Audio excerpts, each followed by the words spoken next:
More than 2 million people die every year from waterborne diseases. Most of them are children below 5 years of age.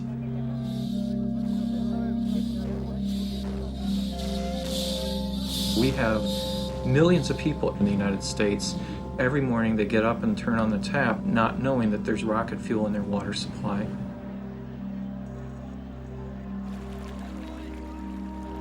There's really been a concerted effort to mischaracterize the degree of the threat that's facing us. We have wars going on in the world over oil because of pricing of oil. And if we take the same path with water, that's oil all over again. The world is running out of fresh water. People will do anything. They'll give anything, their life savings, their house, anything for water. Without water, we have nothing. Without water, we have no life. We have no culture. We have no society. We have no economy. Without water, the earth wouldn't be what it is.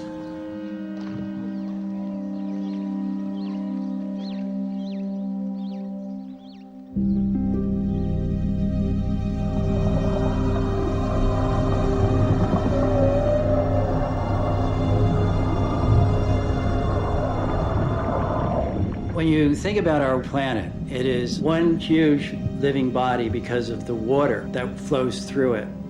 And across the land masses, you can have veins of water and arteries of water flowing. This flows into our ocean, which is the heart of our Earth.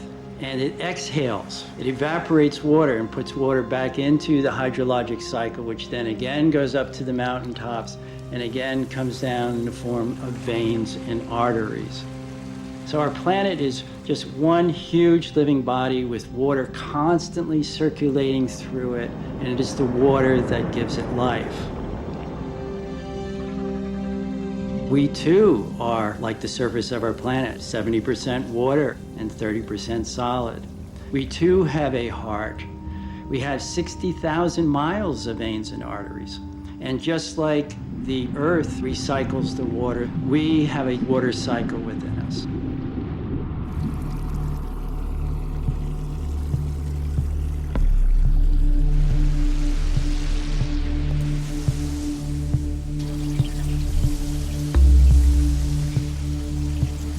The United States does not keep active records of how many people get sick from our water supply every year. There are estimates that from 500,000 to 7 million people get sick per year from drinking their tap water. One of the problems is that we have lots of bugs in the system, viruses, pathogens, bacteria. A lot of those things that you think of as stomach viruses or flus, about 40% of those come from your drinking water.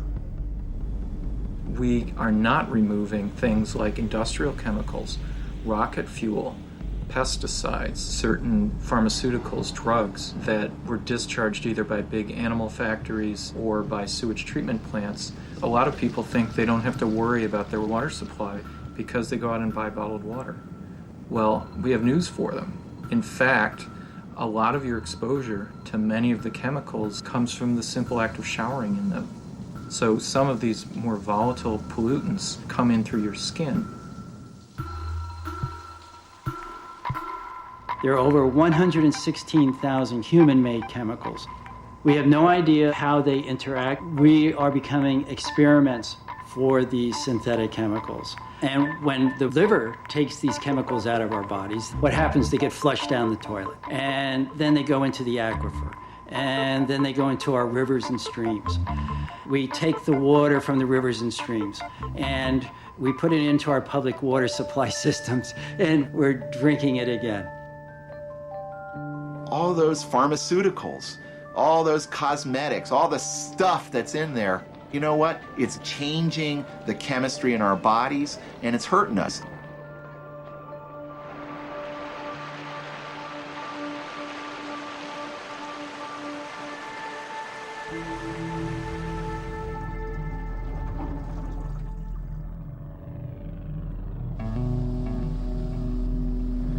For the last 30 years, since the Green Revolution brought chemical agriculture to India, there are two problems that it has created for water systems.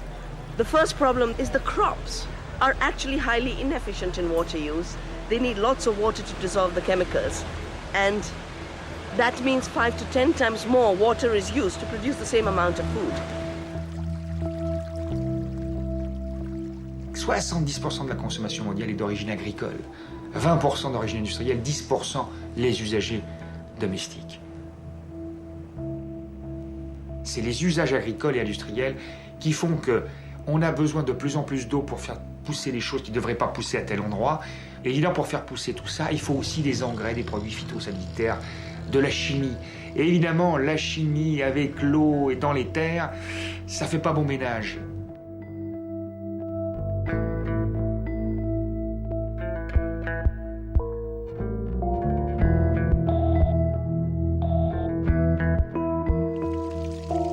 Et aujourd'hui, y compris dans des analyses qui sont rendues non publiques, on s'aperçoit que par exemple l'eau de la Seine, mais on s'est rendu compte que dans les 5 dernières années dans l'eau de Seine, les poissons avaient changé de sexe.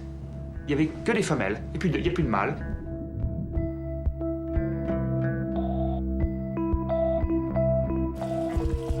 Le problème c'est qu'on n'a pas de solution, puisqu'on faut toujours boire de l'eau. Hein.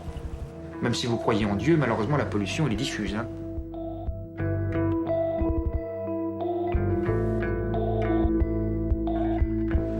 We mustn't forget that these chemicals were designed for warfare. They are the ultimate weapons of mass destruction. Every one of them came out of the war system. Now they are in our drinking water. Ça peut paraître exagéré, franchement ça ne l'est pas. Et tout ça c'est pas dans 50 ans, dans 100 ans, on est en pleine actualité. People assume that there's somebody in the government protecting their water supply, and that's often not the case. One of the most extraordinary examples of that is the most common pesticide sprayed in the United States, atrazine. Atrazine itself is an herbicide, or a weed killer, and it's used on products such as corn. It is the #1 contaminant found in drinking water, and groundwater, and surface water.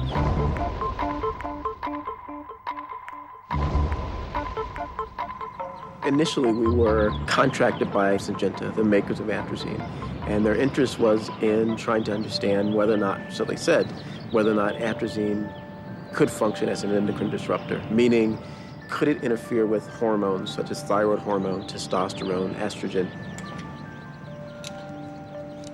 We found that atrazine had a number of effects, but most significantly, atrazine demasculized the exposed male frogs. I would even say chemically castrated. We went on to show that in addition to being demasculized, they were also feminized. So in other words, male amphibians would grow ovaries and even produce eggs. Fish show similar effects. Their sperm counts drop and they start to make egg yolk protein. Does that mean that atrazine is causing a global decline in sperm counts in men? Again, the experimental and the epidemiological data suggest that atrazine may play a very significant role. It's also associated with prostate cancer and some of the factories that produce atrazine, as well as with breast cancer and some studies that look at women whose water is contaminated with atrazine. One big concern might be fetuses that, in effect, are living in water. So if that fetus gets exposed to a chemical, it's constantly drinking its amniotic fluid. In the entire European Union, atrazine has been banned. And in effect, that is the only way you can limit atrazine levels because it can travel up to 600 miles, 1,000 kilometers in the rainwater. In fact, of the 80 million pounds of atrazine we use in the United States, about 500,000 pounds of that atrazine comes back in the rainwater.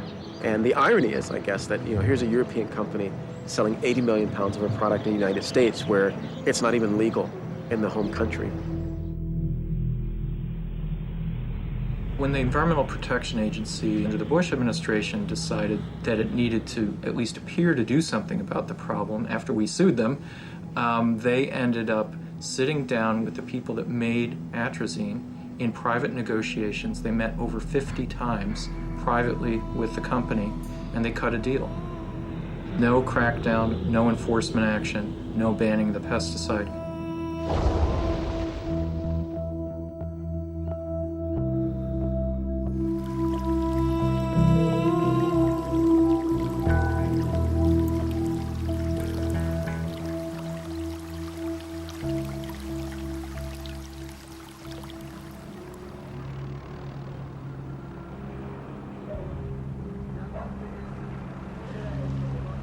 I've never seen blood like this. They're just pouring this stuff right in.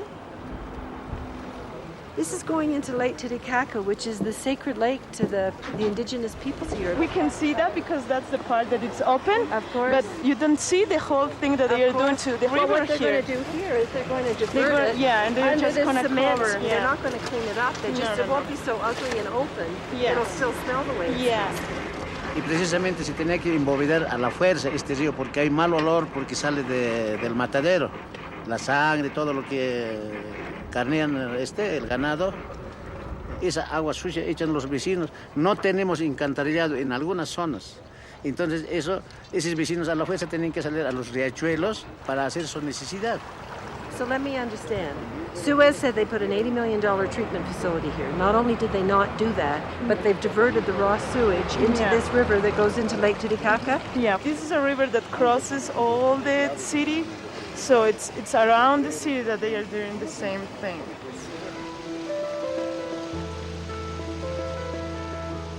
Traditionally, water has been delivered as a public service by governments. But in the last 10 years, 3 major water companies from Europe have started delivering water on a for-profit basis in many parts of the world.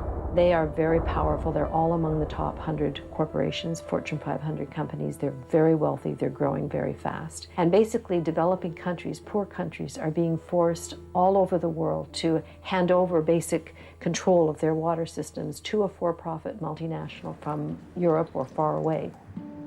Suez is one of the 2 world leaders in the water distribution, water treatment in the world.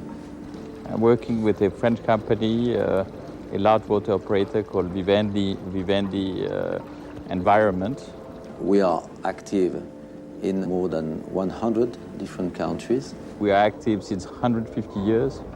So we are a very long-term operator in water business. Esa agua es el agua de Limani, pero el agua de aquí está contaminada.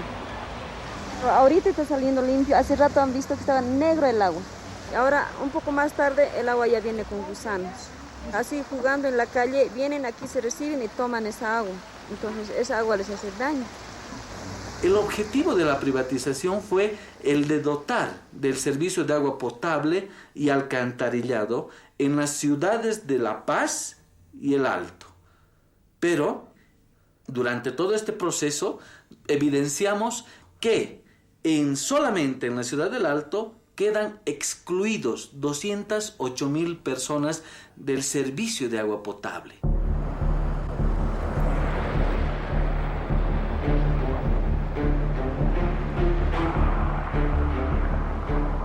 No tenemos ni agua, ni luz. Ahí está, con esta polvadera se nos ensucia la ropa más. Y hasta nos trata de que somos tan sucios. No es porque uno quiere, sino que porque no hay agua. Gente humilde, ¿no? Algunos apenas se hacen alcanzar para el consumo. Y si vamos a hacer privatizar, la gente de dónde va a traer dinero. Nosotros hemos dicho que aguas del Illimani se tiene que ir. Vecinos no tienen agua, no tienen alcantarillado.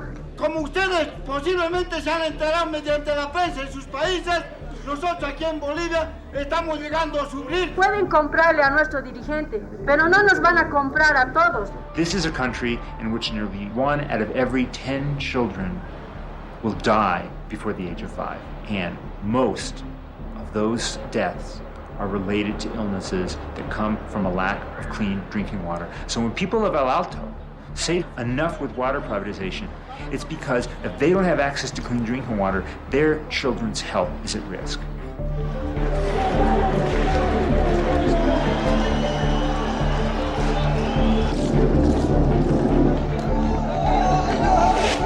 Why did Bolivia privatize the water systems of Cochabamba and El Alto? It's not like Bolivian citizens decided it was a good idea. Water privatization was absolutely forced on Bolivia by the World Bank. In 1997, the World Bank told Bolivia that if they did not privatize the water system of Cochabamba and El Alto La Paz, that they were going to be cut off from water development loans by the World Bank. Yo creo que esa es la privatización para nosotros una lucha contra la muerte, ¿no? la lucha por la vida, porque la vida siga siendo una vida donde nuestros hijos, nuestros nietos, nosotros podamos disfrutarla, ¿no? Es una lucha entre una vida digna, una vida con alegría o una vida con sometimiento, una vida con amargura, con angustia, con inseguridad, que no es vida.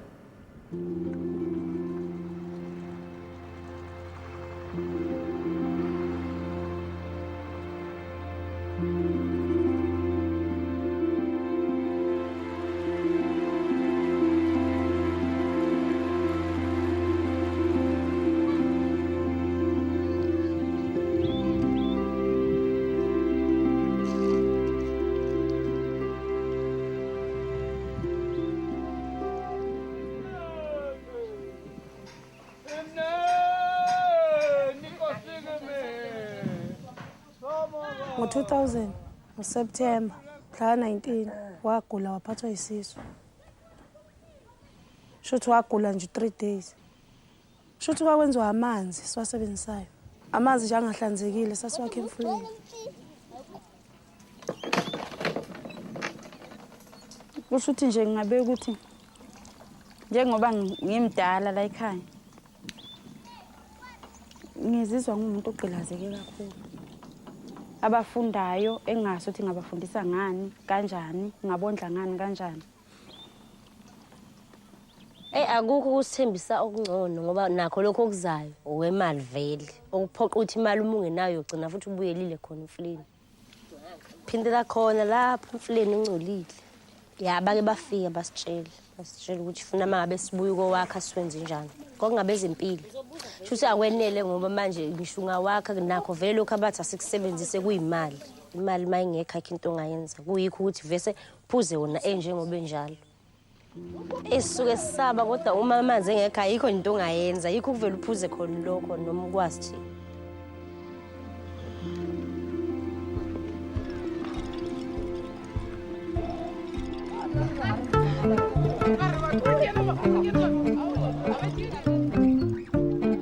We have waiting here 5 hours. Sometimes that water comes, sometimes they don't come. Sometimes we can spend 4 weeks without water. Yeah, every day we can come and open. Nothing, there's nothing.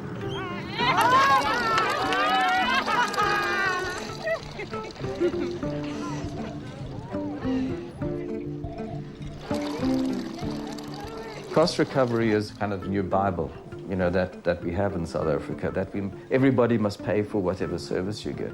And for rich people, that's obviously not a problem. But when it comes to the really poor, you wouldn't believe it, but 5 rand, which is less than $1, is a lot of money for rural communities. So you find that the poorest of the poor, they're only taking 1 bucket, but if you work out how much they paid for that bucket, it's actually more than a richer person would have paid in an urban community for that water, and it's unjust. If you have no water, forget about reducing poverty, because bad water is today the source of the major diseases. It kills more than AIDS, more than wars. We are all committed to reduce by half the proportion of people with no access to clean water. The challenge is of such a magnitude. We must put at the disposal of the common good the know-how of the private sector.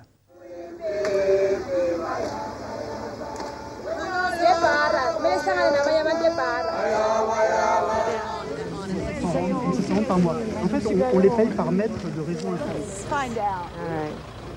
We are from Suez. Oh, this is the Suez. That's interesting.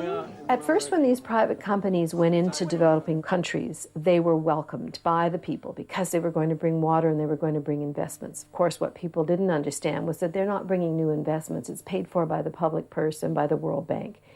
Then they came in and they raised prices and they didn't deliver good quality water and they cut poor people off and they fired public servants and their record was a disaster.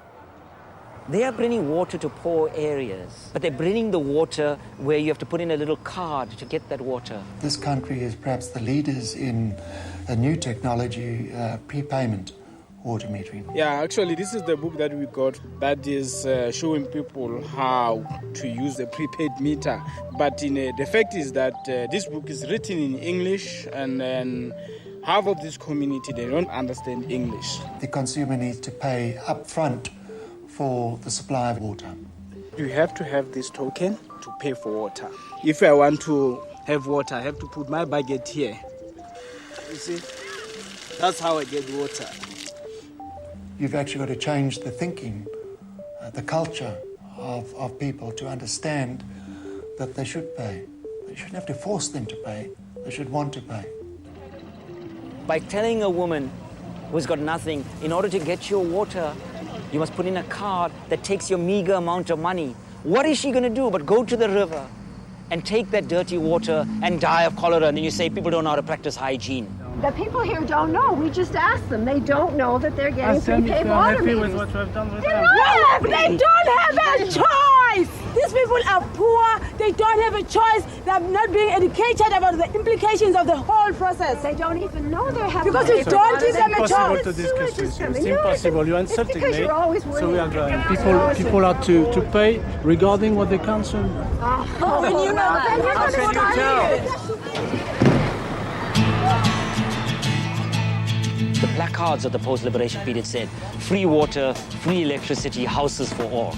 What was actually happening was that many people were having their electricity disconnected, their water disconnected, and were being evicted from these very homes that the government said they would improve conditions on.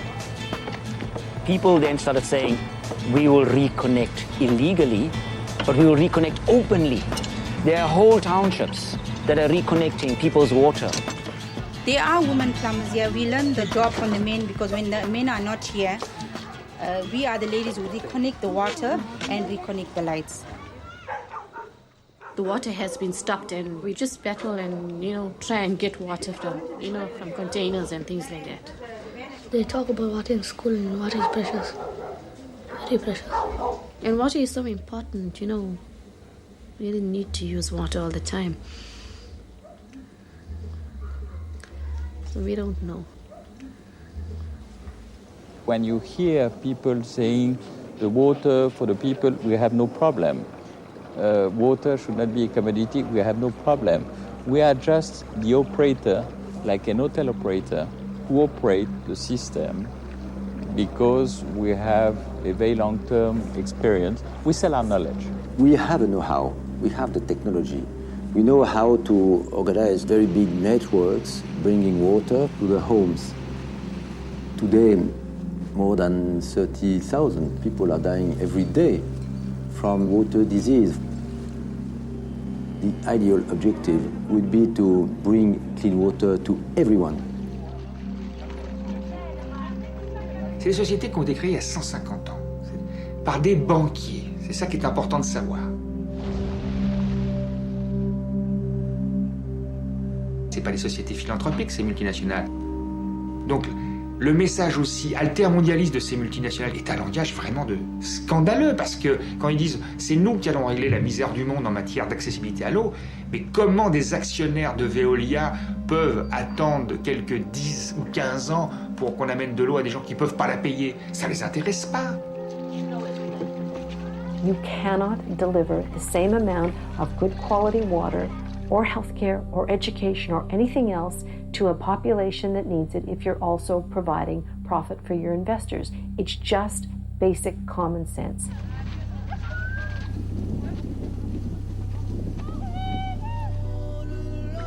People have the view that water is provided free from the heavens, from God. So why must you pay for water? But if you're going to receive water in a sustained way through pipes and taps, that there's a lot of money that has to go into that provision.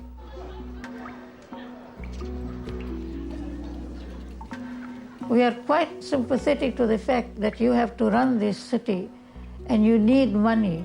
But are you going to try and get this money out of people who cannot pay you at all?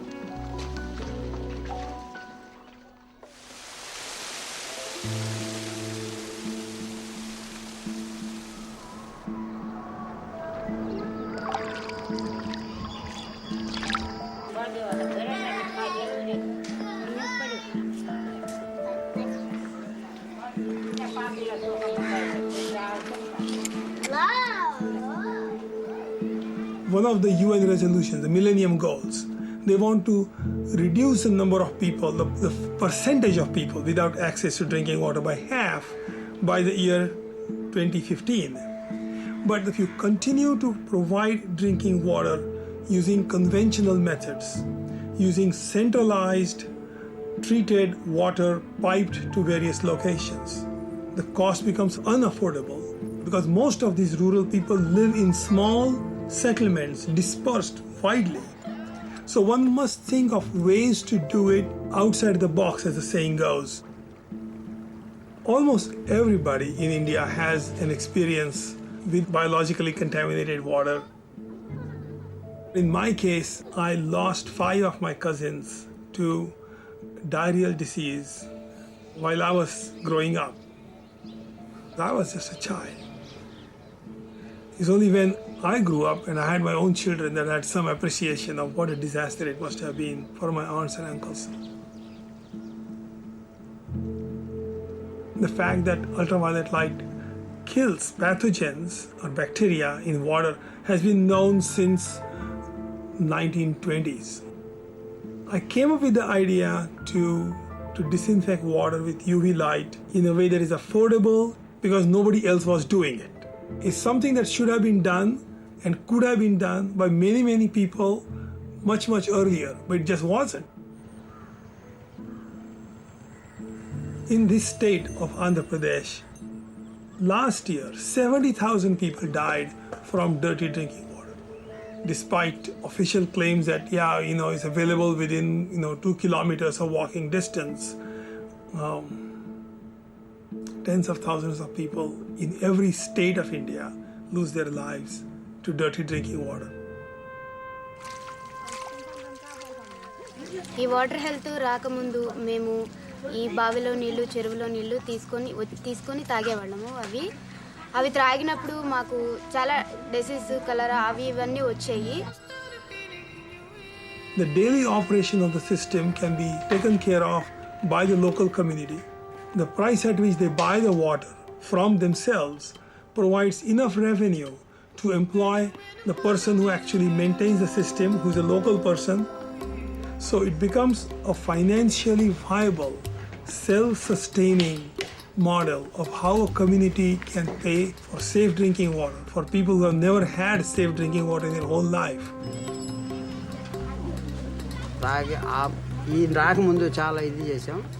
తర్వాత ఇప్పుడు మేము ఇంటికి ఉత్తరాలు తాకెళ్తాం కదా, ప్రతి ఒక్కరు అప్పటికంటే ఈ water తాగి నాకు హెల్త్ బాగుంటుంది. రిజల్ట్ వచ్చేసరికి ఇలా ఆటోమేటిక్గా మనుషులకు ఉపయోగపడి మనుషులు అంత ఆరోగ్యకరంగా ఉన్నప్పుడు మనకంటే ఇంకా తక్కువ జీవరాశులు, తక్కువ బ్రాండ్లు, అప్పుడు నూతు వాటర్ వాడేటప్పుడు మెడిసిన్స్ వాడి ఆ మెడిసిన్స్ వాడినా మనకి అప్పుడు ఒక్కొక్క కోడికి వచ్చి ₹2 మెడిసిన్స్ వాడాల్సి వచ్చింది. ఈ వాటర్ వల్ల వచ్చే డిసీజులు రాకుండా ఉన్నాయి అని చెప్పి మనకి పక్క. The cost per person per year for having 10 liters of safe drinking water every day is just $2 per person per year. Even for people who make less than $1 a day, they can afford $2 per year. The number of people who actually benefit every day from this technology is about 300,000. In proportion to the number of people who need it, is really minuscule. We have a huge amount of distance to go. Historically, most of the funding provided by aid institutions has gone to poor countries but provided water only to the politically powerful and economically powerful sectors in those countries. Once they get their safe drinking water, their passion for providing safe drinking water for the rest of the country declines substantially. Essentially is that they have got what they wanted and the rest can live in slums and drink the water that they can get.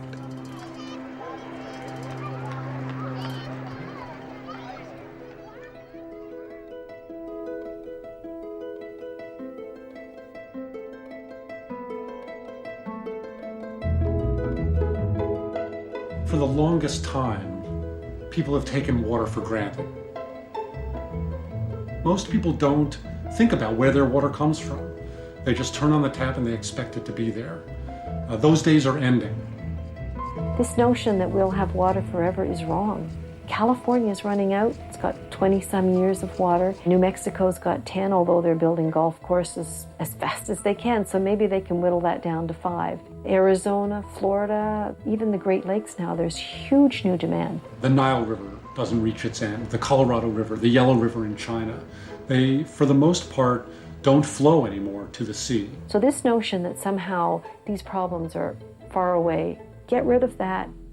Take it out of your head, delete that. We're treating the water resources of the planet with contempt, which is just so stupid because we depend on them. We need water to live. We'll only survive for a day or two if we don't have water. Scientists, through decades of study and millions of pieces of data, now recognize the fact that we're on the brink of the 6th great mass extinction ever to be experienced on the face of Earth. The 5th mass extinction was the dinosaur age. You know those movies where there's the comet coming at the Earth and all of a sudden the governments of the world say, gee, our differences aren't so big anymore because we're about to all die? That's really where we are. There is a comet coming at us. It's called water shortage. Climate change is a real problem. Humans are changing the climate. We already see evidence about it. One of the most significant impacts of climate change will be on our water resources. We're going to see a lot of people are going to die because of the floods and droughts and various social upheavals that are caused by global warming. What's also tragic is that there's a lot of awareness of that now, but so much of that awareness is then being used by corporate interests. Oh, we're running out of water and we need to invest so much money in water and it's so terrible how water is managed, and then somehow they make the flip to, oh, we must privatize it so then we'll use it more efficiently and everybody will be better off. Which is total nonsense, total utter nonsense. I mean, it's mainly these people have an interest clearly in making money out of selling water to people. There are private corporate interests that have decided that water is going to be put on the open market for sale. It's going to be commodified and treated as any other saleable good. Water is now a $400 billion global industry, the 3rd largest behind electricity and oil. I bought the green, I have the blue, and I have about half of the yellow. The market is amoral, and it's going to lead you to taking advantage of pollution and scarcity, frankly. It's going to lead you to selling to those who can buy it and not to those who need it. The water sector is going to grow at 2 to 3 times the global economy over the next 20 years.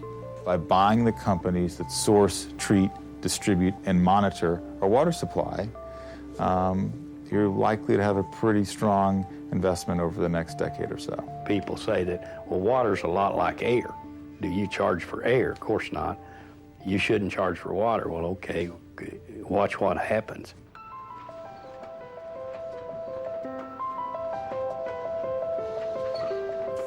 Bottled water is used by millions of people around the world because they think it's safer than tap water. There is less than one person, according to the Food and Drug Administration, regulating the entire multi-billion-dollar bottled water industry in the United States. That means that that poor person does multiple things and one of them is water.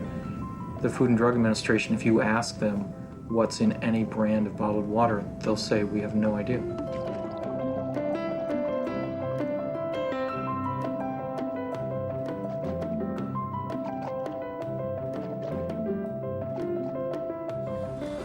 So stupid. Why would people pay such a premium for bottled water? To find out, we took over a very trendy California restaurant. We printed our own elegant water menus with phony imported waters, costing as much as $7 per bottle. Our water steward gives our first lucky couple our special water list. I guess we'll get Le Doux Robinet. The Le Doux Robinet? Yeah. Oh, fantastic. Okay. It's French for tap water. Cheers. Okay. Yeah, it's clean. It has a flavor to it. How would you compare it to tap water? Oh, yeah, definitely better than tap water. What was the actual source of these chic waters? A garden hose on the restaurant patio. 3 out of 4 Americans drink bottled water, and 1 in 5 will only drink bottled water. And water is something we already pay for. Leading brands are basically tap water. often sold for more than the cost of gasoline. So today we're here at Tufts University organizing our 40-second tap water challenge. I thought for sure that the Dasani water was tap water. They're spending tens of millions of dollars every year to convince us that bottled water is better than tap water, when in fact it's much less regulated. We tested over 1,000 bottles of water, over 100 brands that are sold in the United States, and we found that it is not necessarily any safer or better or purer than your city tap water. We found some of them had arsenic in them at high levels, some of them had organic chemicals in them, a variety of bacteria. So there were problems with about a third of the brands that we sampled. Some of the water we saw that had pictures of mountains on it, it was city tap water. Glacier water came from groundwater in Florida. Some of them said that they were pure mountain. I mean, the list is very long. We found a case in Massachusetts where a guy had sunk a well in an industrial parking lot that was near a Superfund site. He was pumping water out of this well and selling it under multiple different brands. So people buying this stuff had no idea where it was coming from.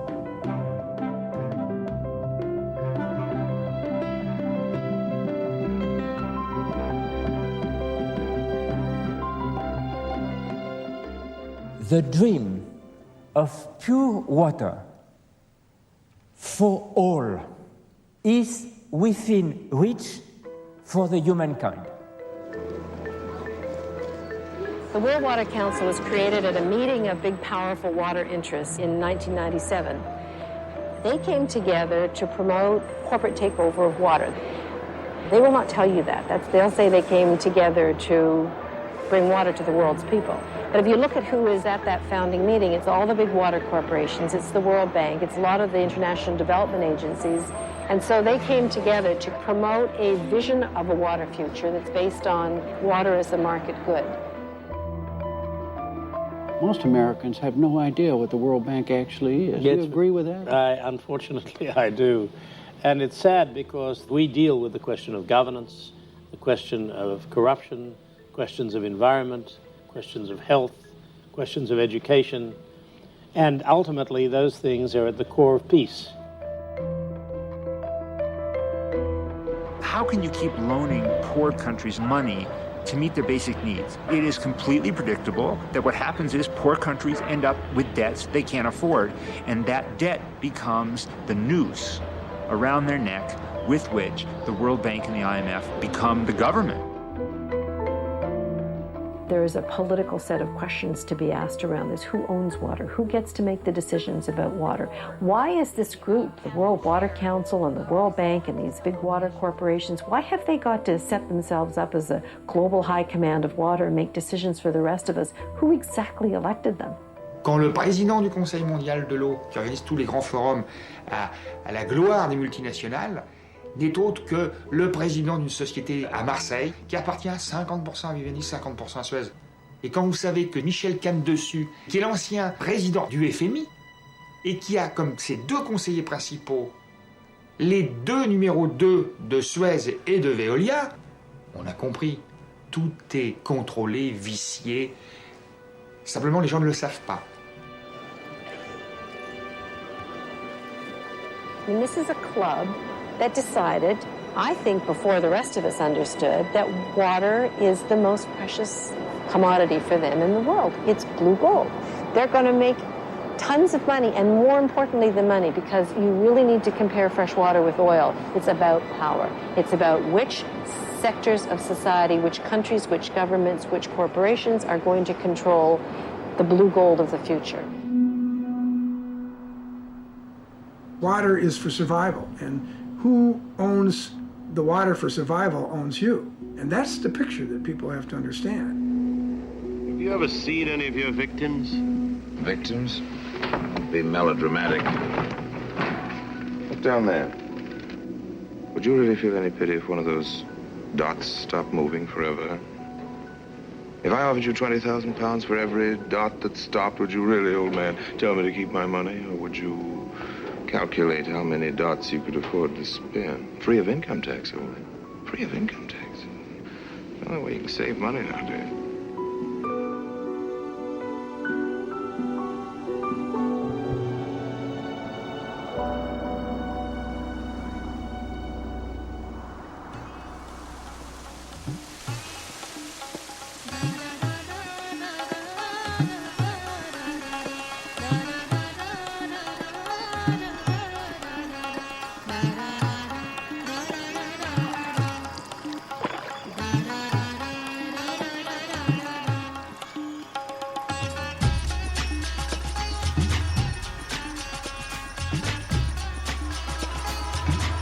The Ganges is quite clearly a mother in a deep sense in the Indian cultural heritage.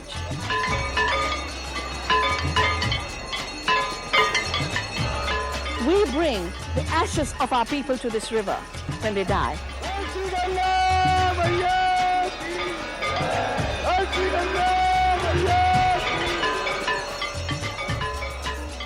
Until those ashes touch the river, their spirits and souls are not considered to have had salvation. When a child is born, we put a drop of Ganges water in their mouth. When someone dies, the last rite is a drop of Ganges water. It is considered purifying in a very deep spiritual sense, that it cleanses you and is the place where humans return to become more human. It's a river that gives us our humanity. Its very life is under threat, and with the life of the Ganga, what is threatened is the belief of 1 billion Indians. This water's flow is being interrupted. This Ganga is being trapped in the Tehri Dam, and the tragedy of it is that it's being done for the most base, crude greed of one of the world's biggest water companies. Suez is then going to get the water, 635 million liters a day, to be sold to Delhi citizens at 10 times the price they are paying for water today.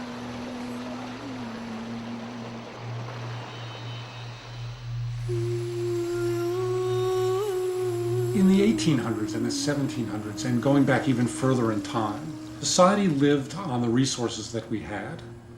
We took water when we needed it from the rivers for irrigating small-scale agriculture. We captured rainfall and recharged our groundwater aquifers when we could. That traditional way of meeting our water needs was replaced in the 20th century by the idea that we could build large infrastructure. We could build big dams, we could move rivers around. We're building dams basically to store water. Why do we store water? We store water so then it can be supplied for cities for drinking water, or to agriculture for irrigation, and so that we can generate hydroelectricity. But the big issue is, do we really need dams to do these things, and are there other better ways in which we can store water?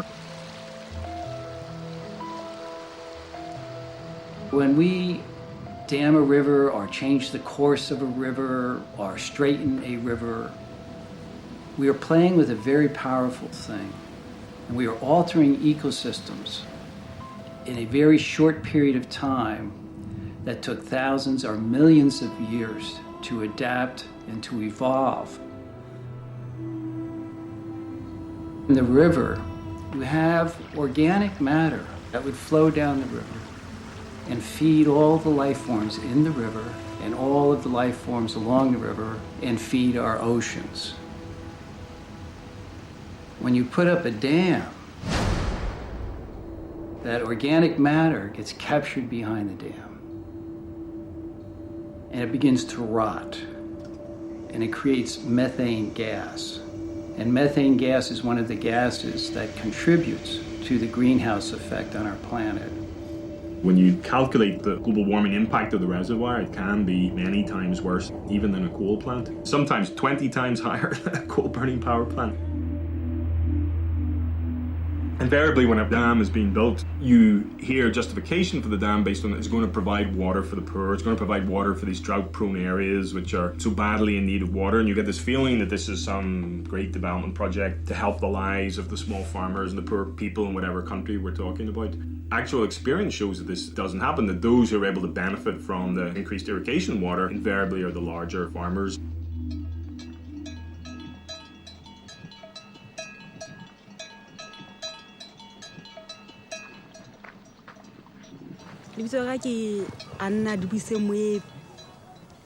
Ke ke tswa gona mo dikeng ko mo maitsisa ha ke tle ke tle mona ha matara mme le kwa ntwe ke fitela tlatsa ke ntwa ya bontata gona ke go ntwe telele kwana gale o tloga sa go plotwa gale yo ke fitela go ihlalosa gona ke botelele bo bokae ke le ga tamelo ke batho bana ba bolela ke batho ba go ngweng ke mookamedi wa morero le bo mmusi wa street ke bona ba ga tamela ba go bolela gore ntwe na metse ihlaba ke ntho e saenetsweng mme le ha ba gona re sa batle go tloa mono ke ntho e saenetsweng fa re tlameha go tloa kankane ntho ke hlolelang ho feta ko ho bane mona ke phela ka thata jwale ha bana ba ka ba lapile ke a hloga ke hlogela hae no itse go tla phamiswa mpa bakeng sa go phamiswa e hlile bo tetebetse re tšhaga go sena ko re reng re lapile ke ba kwatetse fela ga ona thuso bane re ile ga etsetswa dipitso tse ho thweng ha baneneng ke molao o tlamang gore re tloe mono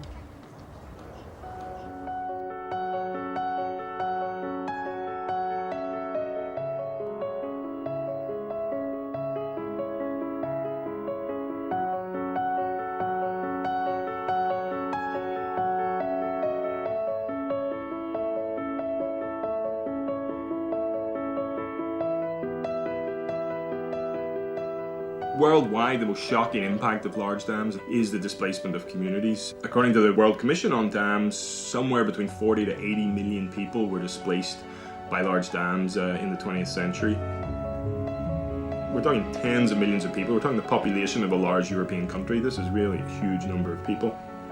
The problem is that promises are made all the time to the affected people to encourage people to move. We'll give you a nice new house, we'll give you clean water, we'll give you electricity, but nobody is actually accountable for these promises to be fulfilled. Promises are made, people are moved, the project is built, and then a year later people still don't have their land. There's nothing for them to do. They have no legal recourse in most cases to hold anyone accountable. So in the name of development, these communities in the river valleys face destruction, destitution, deprivation, because the thickly populated communities with the best of agriculture, horticulture, temples, mosques, cultural monuments, everything is to go underwater.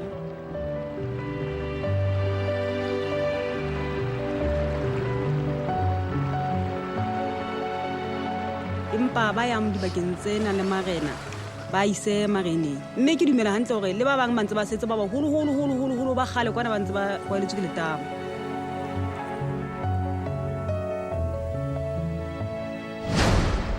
The World Bank has been the single biggest funder of big dams around the world since it was set up in the 1940s. One reason the World Bank really likes big dams is big dams are really expensive. The World Bank has to lend about $20 billion a year. If it can't do that, then it makes less profit. So what's the easiest way to boost up its lending is lend for these huge projects. In all the countries where it operates, the World Bank has legal immunity, so nobody can take the World Bank to court. So the World Bank finances a project which destroys your livelihood, your home, floods your land, ruins your life. You can't sue the World Bank for that. The World Bank knows how to spend $1 billion in one place. They don't know how to spend $1,000 in 1 million places, to spend that same $1 billion at 1 million different villages. And yet in many places what we need is not $1 billion answer, it's $1,000 answer. Centuries ago, buildings would be built with tanks in the basement and water would fall on the roof and then be routed down to the basement and stored there. And people are now realizing, yeah, that was an incredibly good idea. Why do we spend billions of dollars building some huge dam 100 miles away? Why don't we just trap the rainwater that actually falls on the house?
My name is Rajendra Singh. This is a Gopalpura village, and I start the work here in October '84. In the beginning, I start some school and a small clinic. But after 6 months, Mr. Mangu Meena says, we not need education, we need water. I am not an engineer. I don't know about the water. You see that hill before the whole topography like this. The water is very less rainfall here. So what we can do? Mangu says, I can teach you.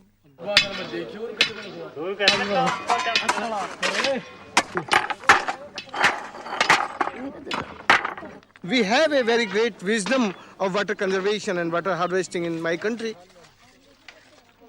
So we revive this wisdom, the wisdom of the water conservation of my country.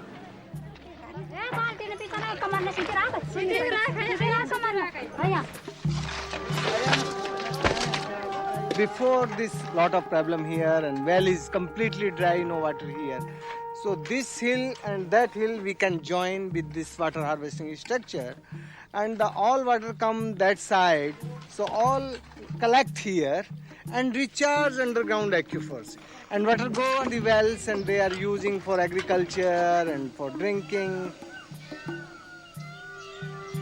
You can see the visual impact. Downstream greenery and grasses and tree and vegetation come up with the moisture. If the moisture come up, the greenery come up, and greenery come up, the prosperity come up. So this is the link with the water, underground aquifer, and surface.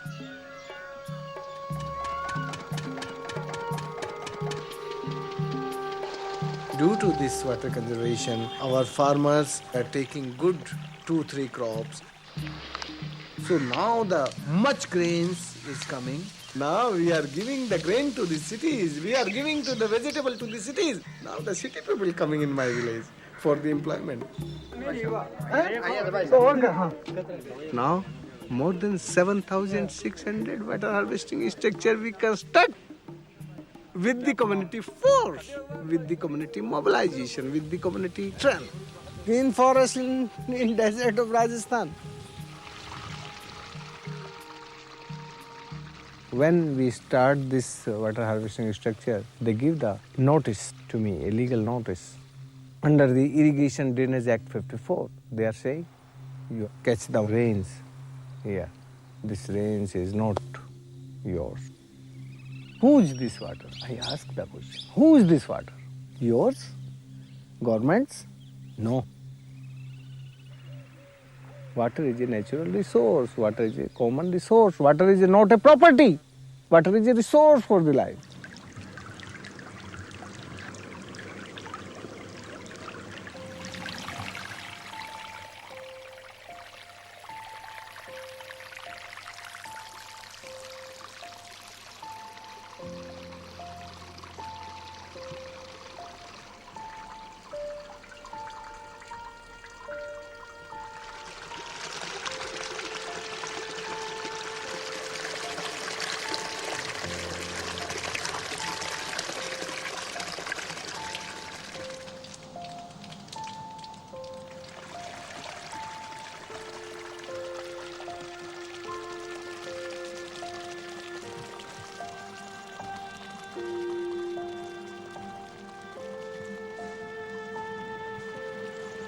At the point that I learned about Nestle's intention of establishing a bottling plant here in Michigan, I thought, Nestle here in the heart of our state, bottling water, this is a big one.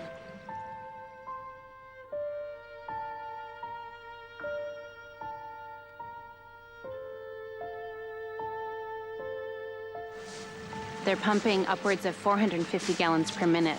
And what that means in ecological terms is that streams are lowering, that what used to be bodies of water are turning into mudflats. Lake levels are dropping in the vicinity of this pumping site. Adding insult to injury is the fact that Nestle Corporation doesn't pay 1 cent for the water that they extract. And they're making, it's speculated, upwards of $1.8 million a day in profits off of that water, which belongs to all of us. So here we are in Michigan. You got a company that wants to pump water out of a stream system, all right? It doesn't own the water. It has a right to use the water like other landowners. So the question is, does their right to use mean they have a right to put it in a bottle and claim ownership and sell it?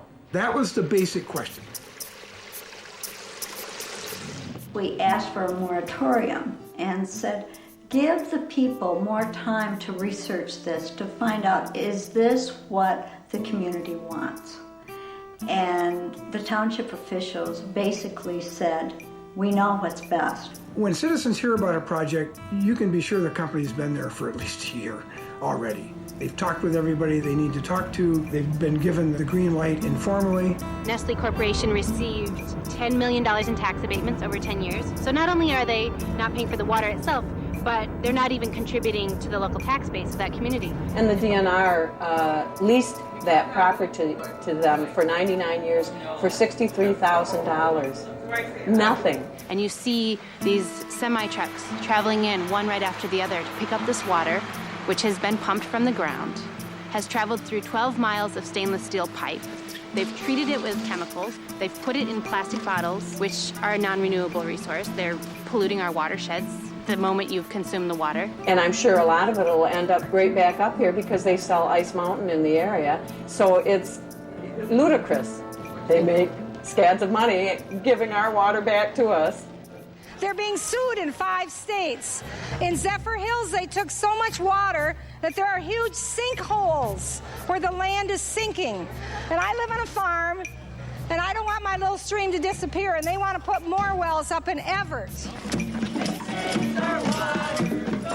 My wife's sister, when they were doing her testing last year, she ran out of water at that time when they were doing her 7-day test and 4-day test. And my neighbor next to me is almost out of water, and all of this started after they started testing their wells. We're fighting this battle, this David and Goliath battle. We are having to have garage sales and bake sales and concerts and all kinds of little fundraisers.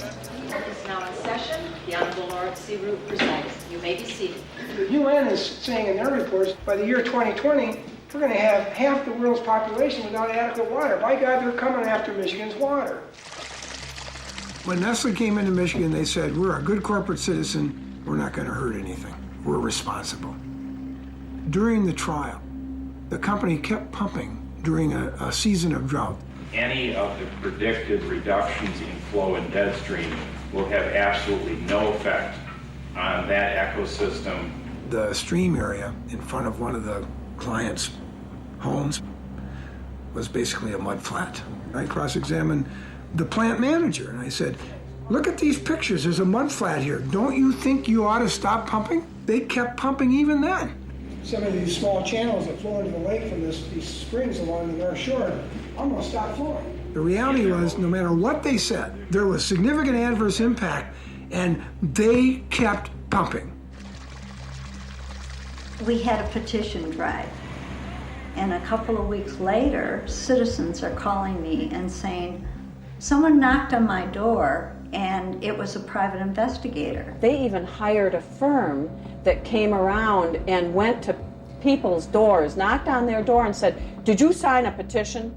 And confronted these older folks. What we did was we said, let's go back in time and look at who owned the water 1,000 years ago in Rome. And how has the civil law in Europe and in other cultures handled this question of water ownership and use?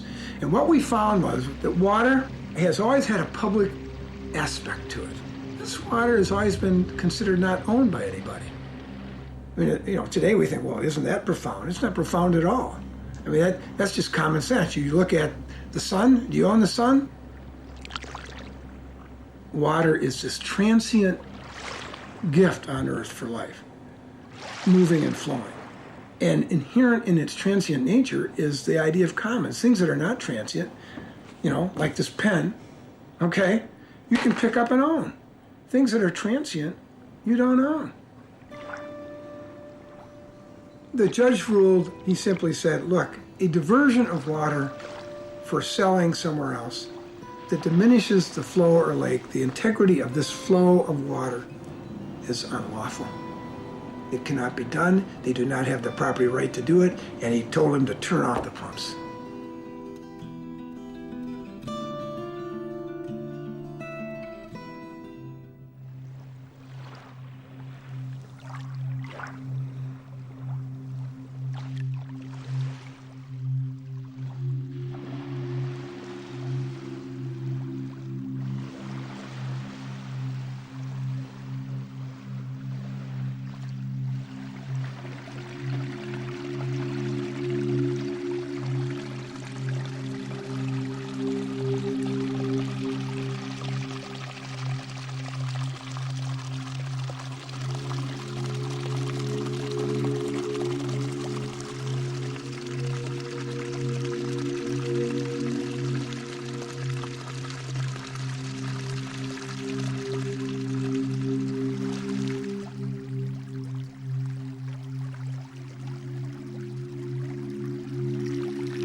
This is what happened, this is 1854.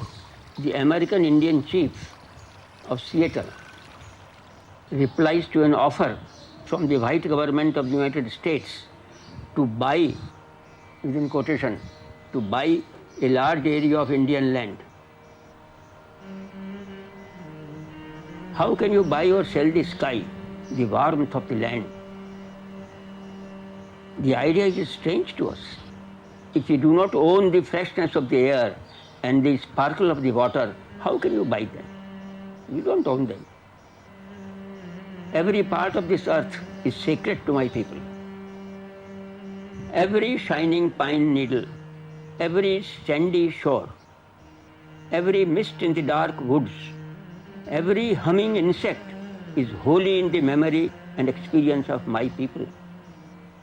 This beautiful earth is the mother of the red man. We are part of the earth and it is part of us. The rivers are our brothers. We give the rivers the kindness we would give to any brother. But the white man does not understand our ways. He is a stranger who takes from the land whatever he needs. The earth is not his brother but his enemy, and when he has conquered it, he moves on. He kidnaps the earth from his children and he does not care. I do not know. Our ways are different from your ways.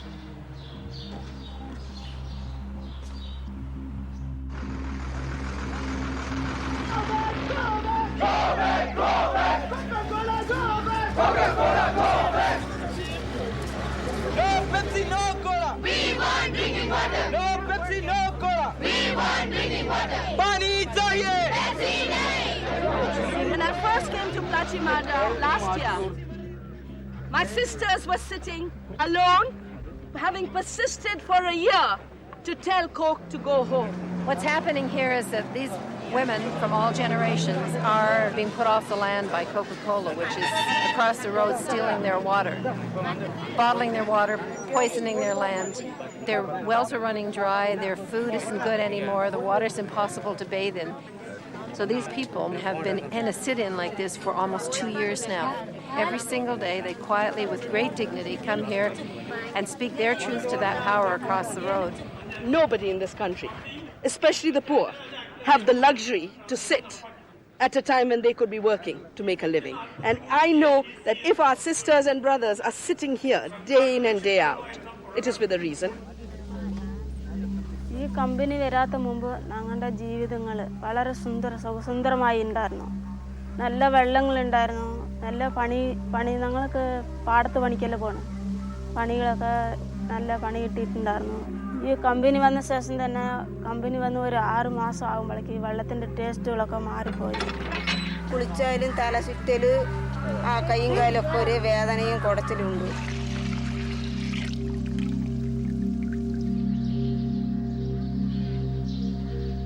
We come here as guests to be with our brothers and sisters who have been struggling. And the media will then report Coca-Cola refused to let the people of Plachimada in. That's exactly what we are questioning about you as a company. That is a subject I am not supposed to debate. ഇങ്ങനെ പട്ടിയൊക്കെ ചത്തമാര് ഒരു നല്ല വൃത്തിയായിട്ട ചൂര് വരുന്നുണ്ട്. ഇപ്പം അങ്ങനെയല്ല. സമരം തുടങ്ങിയപ്പോൾ രാത്രി സമയത്തെ വാട്ടർ ടാങ്ക് തുറക്കണുള്ളൂ. അപ്പം രാത്രി 12 മണിക്ക് ശേഷമൊക്കെ അത് വാരിക്കൊണ്ടുപോകും. അത് വളമാണെന്നും പറഞ്ഞ് കൊട്ടിക്കൊണ്ടിരിക്കുകയാണ്.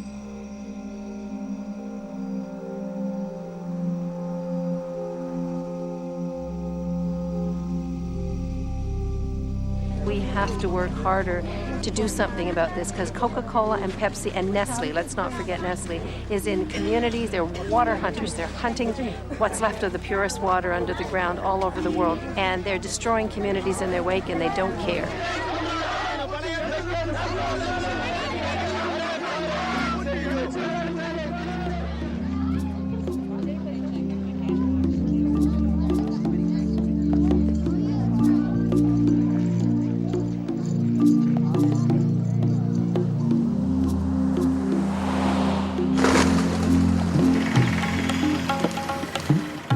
In the last few years, we have been seeing a lot of movement on privatization and commercialization of the water sector. The government of India make a new water policy to privatize our common natural resource. So we fight against this policy and I start a water literacy movement all over country. The water right is the main issue in this journey. और इस meeting में जो बैठे उन्होंने किसी ने भी ये सोचा हो कि ये पानी दूध के भाव बिकेगा.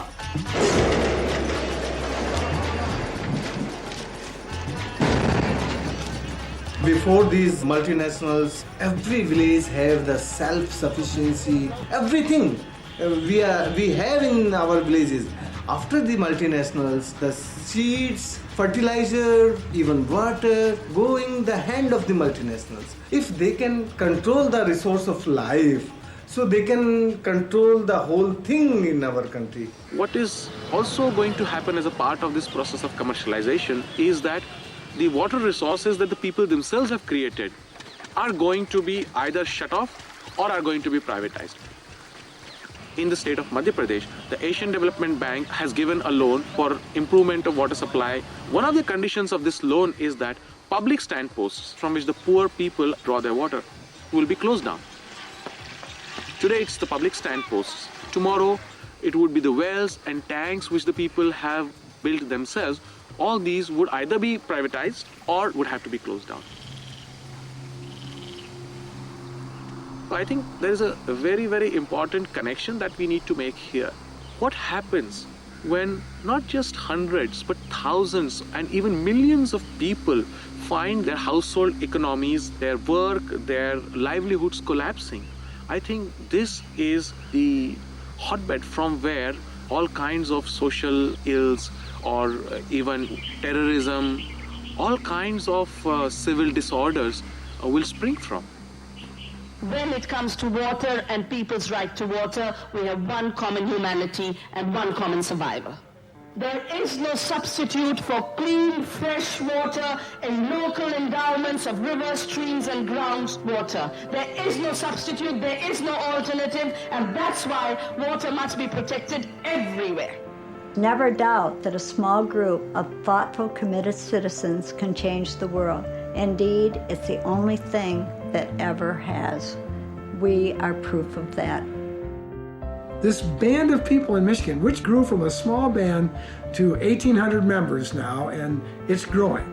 And they're connecting with all the other groups in North America and elsewhere in the world because that's how this works. It's not a Democratic issue and it's not a Republican issue. It's a people issue. This strategy is very simple. Going to the people and talking to them, making them aware of the danger that is ahead. That's all. We have got all these gadgets of modern technology, but there is no technology superior to foot march. They can't stop.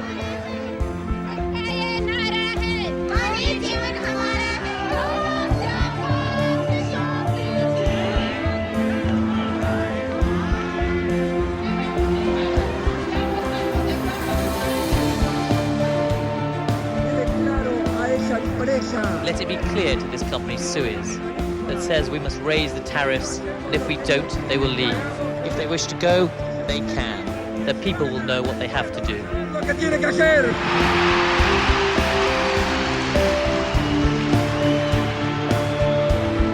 fight against water privatization is an international struggle, and we will fight because there's only one thing to do. Either we fight or we die, and I say we fight.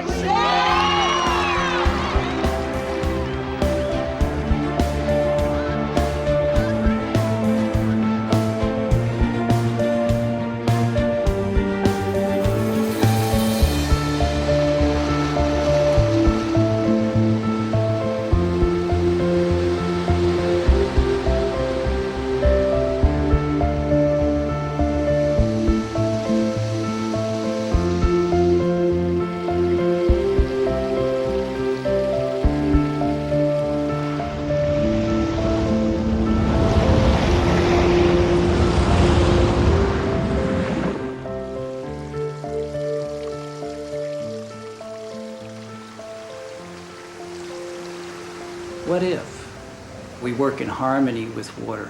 Because don't we want our children and our children's children to share time with all these beautiful life forms?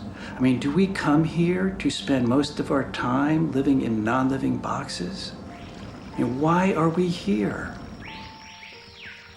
Large majority of the people don't understand that the future of their children and the future of other species, the future of entire ecosystems is now in the hands of how we humans interfere with how the planet operates as a system.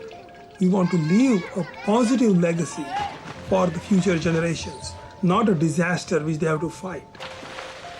I don't know how it's going to happen, but it's got to come from, at some level, from introspection, right? It's got to come ultimately from everybody asking himself and herself what really matters to them, and making a change or taking some action that is consistent with what really matters.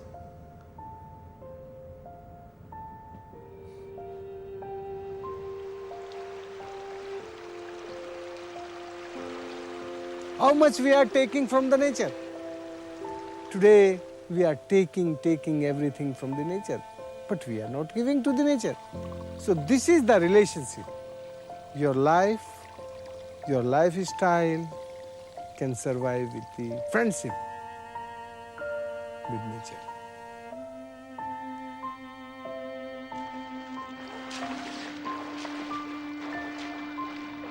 The only way to push for these changes is if everyone gets involved. I think the true solution to water problems are ultimately going to be local. That's the wave of the future. It is not an issue of lack of knowledge. It is a lack of political will. We have to collectively find the political will to do what needs to be done to save the world's water sources. And I have no doubt that we will win. 21st century is going to be the century of common people.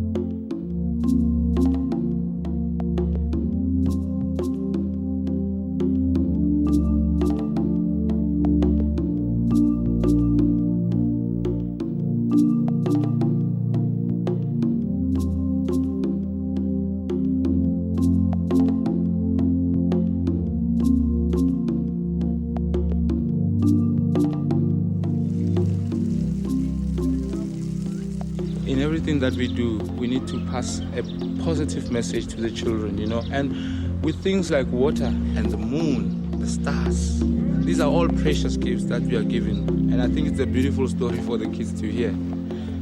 What I'm teaching to the kids is that let's stand up and fight.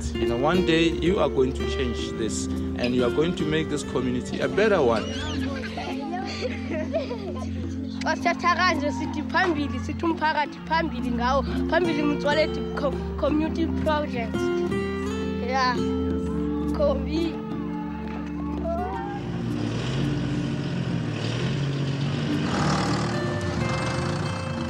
When they came in this area to drill the wells for us, we never thought that we'll get such kind of clean water. Everyone is using it now.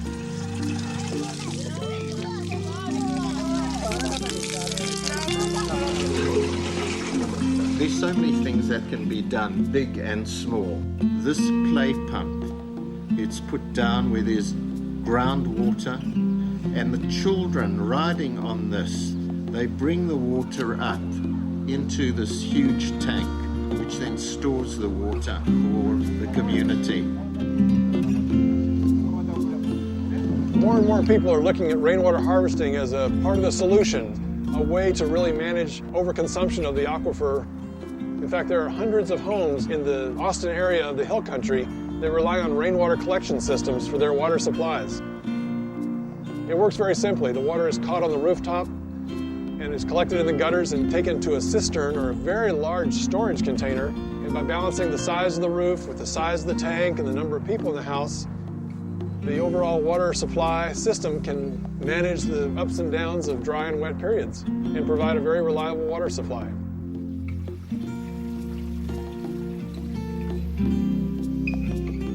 There is a role for everyone because we need an organized army of water activists in every single congressional district to deal with these problems. The first thing that we need to do is get federal legislation that establishes a federal trust fund to fix our aging infrastructure, 1.5 million miles of it, much of it more than 100 years old.